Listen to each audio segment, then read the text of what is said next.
Hello, beautiful people. Welcome to my channel. Welcome back to my channel, you guys. This is your girl, Mommy So True. Hey, guys, look, it's Friday, and I am stopping in with a video today. I literally just got off a call with my therapist, and it drove me to film this video because I know I'm not the only one who struggles with the emotional up and down and the emotional battle of coming out of narcissistic abuse, leaving that spouse, walking away from that family, learning that you were abused and coming out of it and being on that healing journey. It's a lot. It comes with a lot. And some days you wake up and you're completely just numb to life. That's what depression is. So many of us battle with depression, chronic depression, anxiety, just so many things that the outside world may not see or may not know. So today, hi Barbie. Oh my gosh. You guys, Barbie is all up on me because she saw me crying. I have to share this video because I'm having a moment today. And y'all know that my channel is transparent. I am sharing my journey as a survivor and a thriver of narcissistic abuse. And I want to show you a little bit of my therapy session today because I want you guys to know that it takes therapy. It takes anything and everything that you need to help you get out of this. Therapy to me is number one.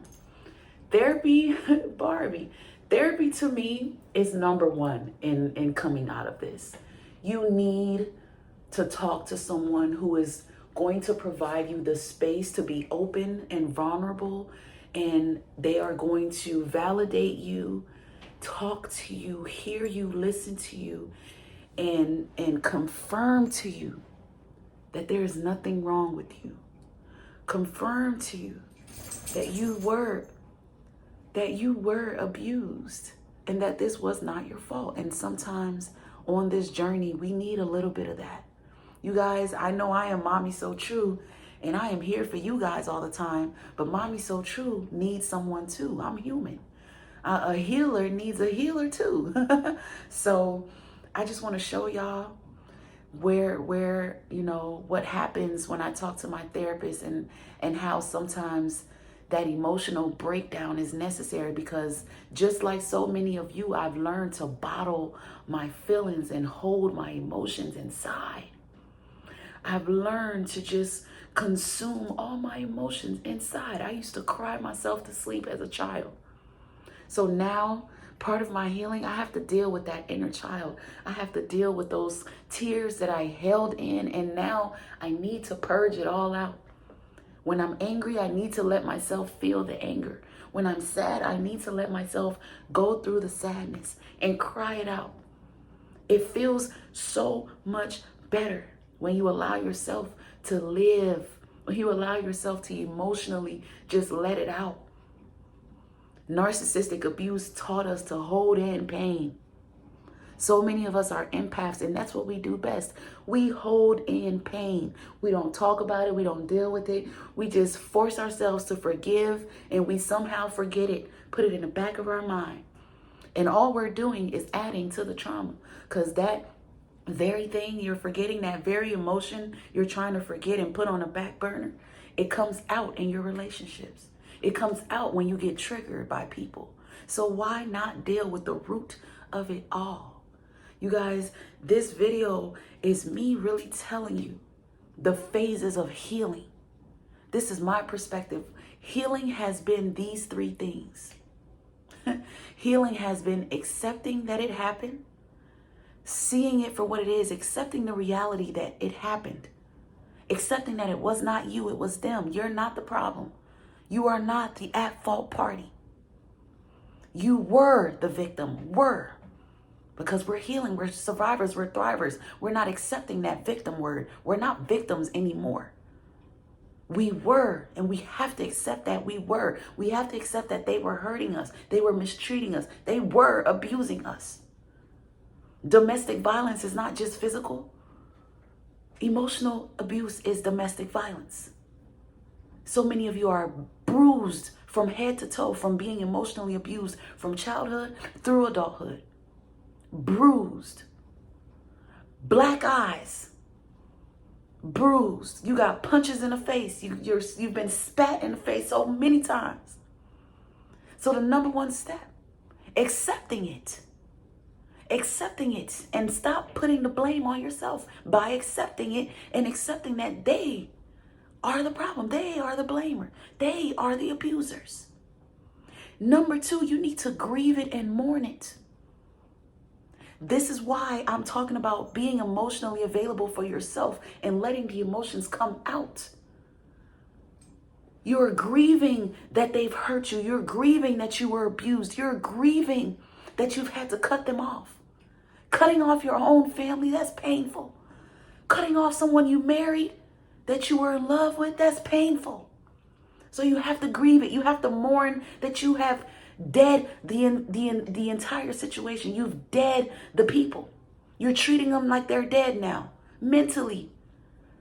You have put them under the ground. You've buried them. You've buried who they are to you. And you have to grieve letting them go. You have to grieve walking away. You have to grieve that you're turning your back. Empaths, we hurt when we have to let people go. Because we never wanted to do that. No matter how messed up the narcissist is, we never wanted to let them go because in our eyes, we know they need us. We know they'll fall apart without us. We know we're the ones to keep them up. But that's us being empaths and us trying to save everybody. So we have to grieve the fact that we cannot save everybody. We cannot save the narcissist. We cannot. We cannot. What we do when we try to save them is we're killing ourselves. We're hurting ourselves. So we have to accept it. We have to mourn it, grieve it, cry it out, face those emotions. Let that anger come out. Talk about it. Release it. Stop holding it inside. And then you have to find a way to forgive it. Forgive it. That means forgive yourself for denying the abuse for so long. Forgive yourself for allowing the abuse. Forgive yourself for blaming yourself for being abused. And forgive those people who abused you, because guess what? Hanging on to hatred and resentment, it's only hurting you even more. It's only killing you and it's holding you back. The only way to heal from this, you guys,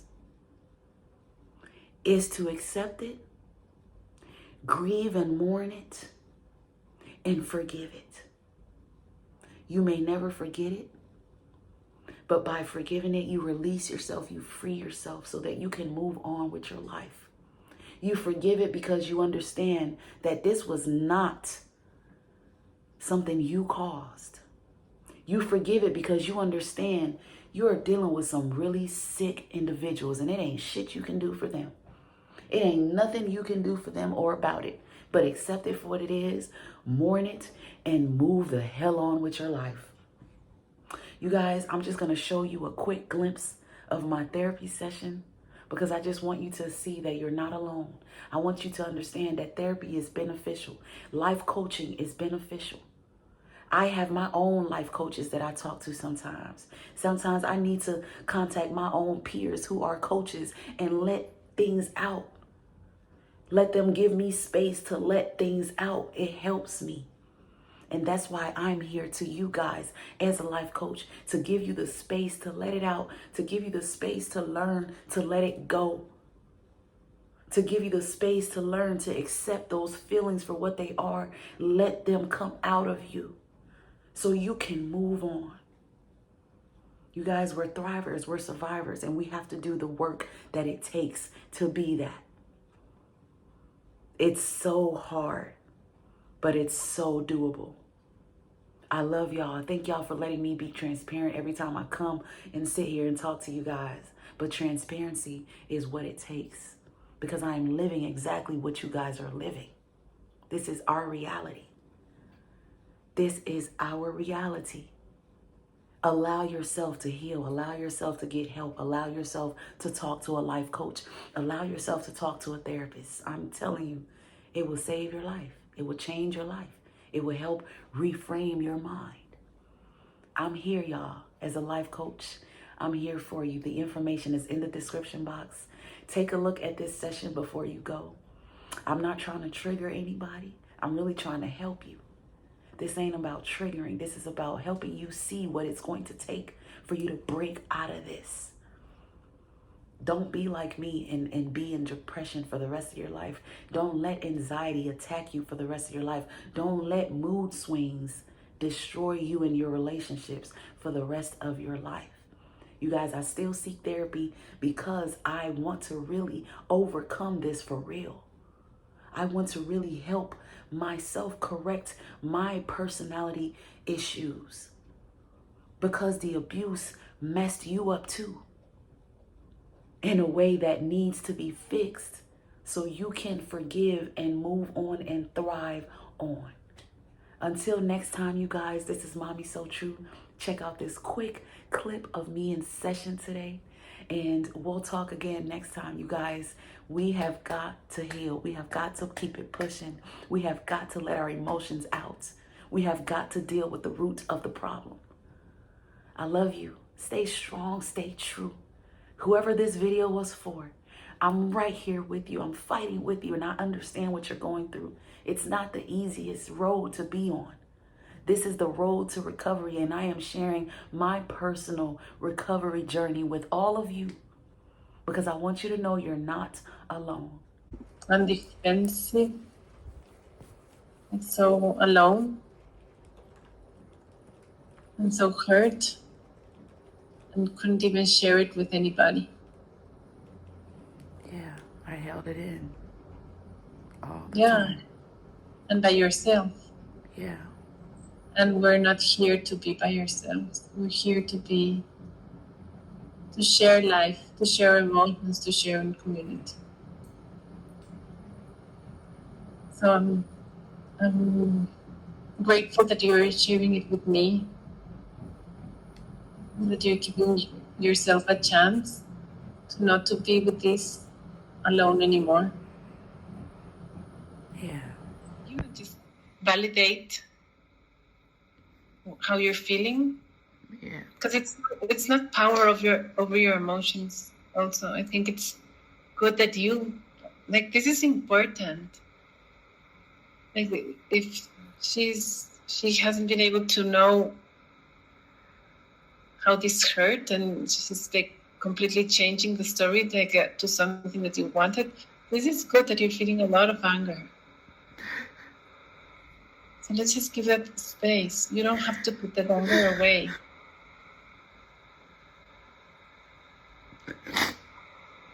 And also, the more that you digest this anger and listen to this anger who's showing you what's really important, the more you can release. But saying, I don't want to feel this, or this is I won't, because the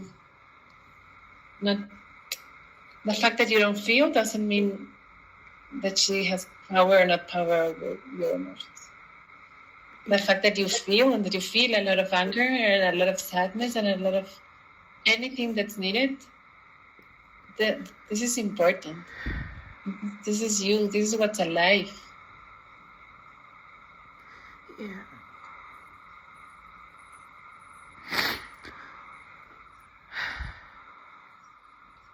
Yeah, so thank you for sharing this with me.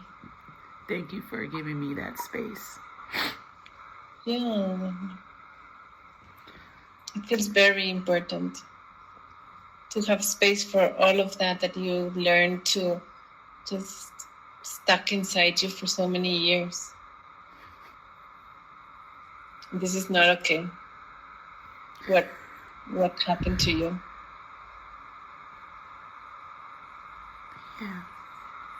And it's okay that you are sad and that you're angry.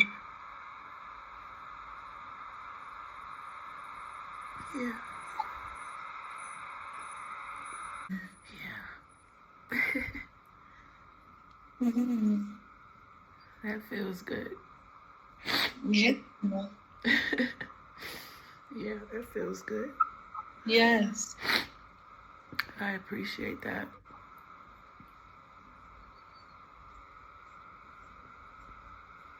Yeah, and also just noticing your body, like there's the anger and there's the sadness, and there's also some joy that, okay, I'm like, there's something good, there's some movement here, there's some, and that the fact that we're together, that we're not alone in here.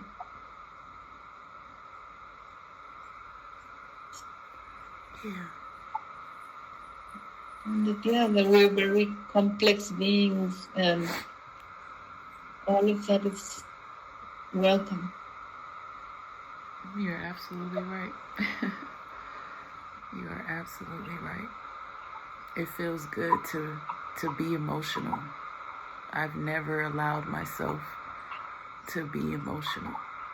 Yeah, well, this is good. Like I can even hear more of your voice now. Yeah, you see, like it's like I let it out, and it feels great. It's like a weight, you know. I let it out. I just really needed to do that. Exactly. Yeah, we can go like little by little to all the places, and because emotions, when you don't feel them, they're like in little parking lots, waiting for them to be put attention. Yeah. Well, we'll see. Everything's there. We'll go to little girl and let things move in you. Yeah, I know that there's nothing wrong with you, just intelligence. A lot of intelligence. Thank you, Maria. No, you're welcome. Thank you for watching, you guys. Until next time.